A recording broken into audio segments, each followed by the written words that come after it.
आपण पाहतो आहोत की शासनानं काल घोषणा केलेली आहे 31,000 कोटी आपल्याला त्यांनी देऊ केलेले आहेत। नुसतं याच्यापासून काही होणार नाही, आपल्या तोंडाला यांनी पाणी पुसलेलं आहे अशी भावना संपूर्ण शेतकऱ्यांनी झालेली आहे। आणि असं असताना त्यांना माहित आहे, आता आमच्या एका बंधूंनी फार मोठी गोष्ट सांगितली, तशी मी गोष्ट सांगणार नाही, फक्त एका शब्दात सांगणार। आपली अवस्था अशी आहे की आपण अडकलेलो आहोत, पावसाळा आला त्या माकडाला वाटतं की आपलं घर बांधावं, अशी अवस्था आपली आली आहे।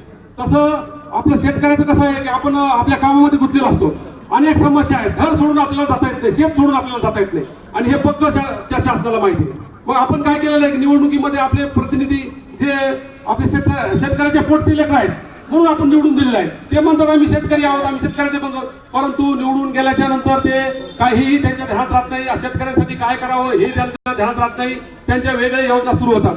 म्हणून आपण आता खूप मोठं आंदोलन उभं करायचं ठरवलेलं आहे। आगामी काळामध्ये या महाराष्ट्रामध्ये खूप निर्णायक असं आंदोलन होईल शेतकऱ्यांसाठीचं, आणि शेतकऱ्याच्या मागण्या ह्या